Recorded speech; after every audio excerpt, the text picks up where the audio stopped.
What if the man who made an entire country laugh was actually carrying a silence so heavy it could barely be lived with?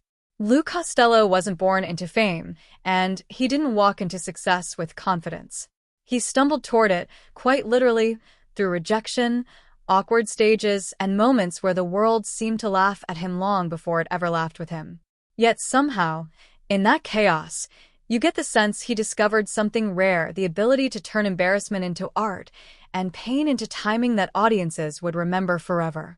Before Hollywood ever called his name, Lou was just a kid in working-class Paterson, New Jersey, surrounded by factory noise and immigrant struggle.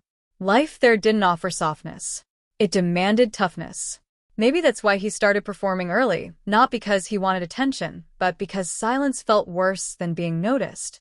He studied silent film legends like Charlie Chaplin, copying not just their humor, but their rhythm, the pauses, the hesitation, the way a single confused look could become a punchline. What people didn't realize later was that his comedy wasn't random at all. It was engineered down to fractions of timing, like a musician playing laughter instead of notes. Even before fame, Lou was testing himself in ways few comedians ever did. He boxed under a hidden identity, winning dozens of fights before one defeat ended it all.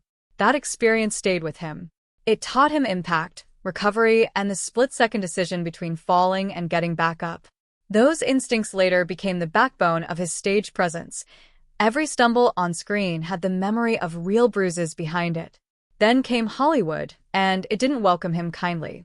He wasn't the leading man type. He was short, round, and easily overlooked. So he did what many overlooked people do in entertainment. He worked behind the scenes as a laborer, stuntman, and extra, waiting for a door that refused to open. Until vaudeville changed everything. On those rough stages, he learned something Hollywood never teaches. If you lose the audience for even a moment, you lose everything. That pressure shaped his lightning-fast reactions and explosive emotional style. When Bud Abbott entered his life, something clicked that neither man fully controlled. Abbott was structure. Lou was chaos. Together, they created a rhythm that felt alive, almost unpredictable, like watching a conversation teeter on the edge of collapse but never falling apart. Who's on first? Wasn't just a routine, it was a psychological maze built on misunderstanding, patience, and perfect timing. But behind the laughter, life was breaking quietly.